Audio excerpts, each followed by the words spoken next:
Well, hello there! I'm Novatonix, and welcome to my first of hopefully many videos to come.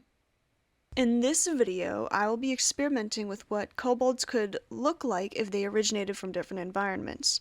In this case, we're going to start off with a more desert, arid type environment. And let's see how it goes. Now, let's not waste time and get into the first design. Going forward, this first design was pretty obviously based off of a snake, cobra more specifically, with its hood and sails. I really wanted to sort of emphasize that look in this first kobold, this more lithe, snake-like, conniving, as well as very arrogant look. I really liked the idea that these guys are a little bit smarter than your average kobold. While they do still rely on traps, they're also pretty tricky verbally, and will pretend to provide aid to you before robbing you right afterwards. Like, say you get caught by a monster in the desert or something. They might help you, but then they'll want all your stuff in return afterwards. They also are diurnal. They mostly work during the sun. They're not too affected by the heat, being more reptilian, but they do have their robes and cloth for covering just to prevent direct exposure so they don't get any type of like overheat or burning on their scales. I also like to imagine the hood sort of helps with this cooling down whenever they get a bit too hot, whether it's simple things like flipping it up and down a little bit, or even just helping direct wind to their faces when it occurs. And just like general covering for the rest of the body. Now, you might notice that they do, when we get into the coloring of this, that they've got some really bright, saturated colorings on their sails. I liked the idea of this being more, not markings, but more painted on to help, for one, discern themselves from each other a bit easier, but also I like the idea that within their own little cultures, they like to be more unique. This helps not only with uniqueness and discerning each other, but it can also show their rank and status within their tribes. And I think just gives them a more interesting look and gives them more of a peek into the way that they work. That they do care about each other's status and they do care about the way they look. And yeah, I think generally, I just really liked the idea of a tribe that focused more on their vibrancy, especially since they're out in the sun. It gives them a very prominent color that they can all recognize each other by. Oh, and then lastly, they do like to focus on poisons, as I'm sure you can see they have these little vials on their hip here. I really like the idea that while they do have some normal poisons and venoms on them, they also will craft their own that only they can have the antidotes to. I like the idea that sometimes they'll go out and poison people just for the fact that they will have to come back to them to get the antidote from them. Pretty malicious, but hey, it makes them some pretty good money. As long as those people aren't vengeful enough to kill them all, you know. Doesn't always work the best for them. But yeah, that should be it for the first design. I really hope you like it.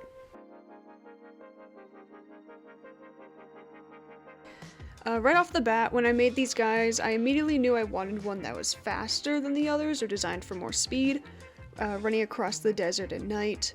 I really wanted to go for a more feathery vibe, sort of velociraptor based, because they originated from the desert themselves, or a more arid environment at least, and would often traverse it and use their feathers for warmth. These guys themselves are nocturnal, and the scattered feathers that they have do help with retaining body heat, at least a little bit. Well, you might wonder, they're still reptilian, so they're still gonna get really cold at night. But I got a solution. I thought of this idea, what if they were a bit more closer linked to dragons? They hadn't split off as far as other kobolds usually do. So while they don't have the ability to breathe fire or any type of breathable substance like dragonborns have, they still have this internal flame inside of them sort of like the function is still there, but they don't have the function to release it, so it makes their internal body temperature extremely warm in comparison to your normal reptilians. Because of this, they stay out at night a lot more. They're basically fully nocturnal. They do not like to stay out during the day, especially because if they stay out too long, they'll pretty quickly start having heat stroke and begin to just pretty quickly fall over and just die because their internal temperature mixed with their outside temperature is just too much to handle. When it comes to their clothing, they don't wear too much besides basic coverings to keep important areas safe, you know? Now, leaders and more important individuals within the tribe will be more decorated, more so with jewelry and stones than inherently more clothes, but they will wear more from time to time if they need it, especially if they have to encounter a more dangerous foe. They will also often color their bodies with markings, similar to the previous ones, but theirs is specifically more to signify their job and what they do within their tribe. So, like, say this one is some type of messenger, those pinkish and purplish markings will help discern that pretty quickly to others within their tribe. And then, say a leader would have more reddish and oranges, and the markings could differentiate between how much experience an individual has within their craft or within their job, whatever that is. So, a messenger could have a few markings on their hands and their arms, but then one that's more experienced could have much brighter, vibrant, and covering like most of their body, these sorts of stripes and angles to really show that they've earned their rank within the tribe. They've proved their worth. When it comes to confrontations, these guys play it more safe. They are more on the sneaky side. They will wait until travelers or encampments are asleep for the night, and that's when they'll strike. Usually, they try not to even wake up the individuals. They'd rather just steal your stuff, avoiding confrontation, and go. But that doesn't mean they aren't prepared for a fight. And even in some cases, a more cocky member, or even a tribe in general, might decide, hey, these guys look pretty stupid. You know, let's make fun of them, beat them up a little. And yeah, I think that's everything I have for this guy. I think he's pretty fun and very different from the previous one, so I hope you like it. Okay, now this was a strange design, I won't lie. My goal when going into this last one was to really push the concept of what a kobold could be, while still staying a bit more on more cutesy side, I guess. Now, I'm not sure how cute it is. I think it's pretty cute, but we'll see. Now, when first going into the concept of this character, I really wanted a bug, arachnid-based creature.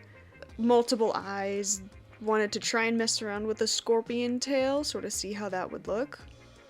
And just create this sort of funky juxtaposition of these very sort of cutesy-looking kobolds, but you could say they seem the deadliest out of the others. I should also note that, keeping with the theme of different activity hours, these guys are crepuscular, which means that they come out generally during dusk and dawn. That's when they're most active. Their eyes, the multiple eyes that they have, do sort of help them with this adjustment. And while they are somewhat sensitive to light, it's more so that they just take a while longer to get used to it. So they can work during the days, which sometimes they do have to, but they'll eventually come around to it. They'll eventually be able to work within that light source. They are also more skittish and more easily jumpy. Generally, they have a sense of seeing themselves as more meek, in comparison to the much more antagonistic and prideful and very out there, boastful other kobolds. But they do have an insatiable curiosity. They're always wanting to learn more. They are avid readers. They constantly love trying to search out new knowledge, and they love sharing that knowledge with people. When they align themselves with dragons, generally they prefer to find dragons that are also interested in the knowledge that they're gaining. And heck, sometimes they'll even, they will go out on their dragon's request to find more knowledge, specific knowledge that they want them to find, whether that is good or bad. Though in some cases the dragon isn't really interested in their knowledge, they're more interested in the fact that these guys will just ramble on and on and on about random facts, so some dragons will just use them to put them to sleep. Like I said, they are very curious and very avid about gaining knowledge, so they do go out and travel. You can almost think of them as little scholars of sorts, and they've even gotten to a point where some towns and villages will actually welcome them into their city. It does take a bit to gain trust, and there's always those people who are more iffy about it, but generally, as long as they get like an equal trade in knowledge, they're pretty welcome to enter into these smaller towns. Now, they technically are somewhat dangerous.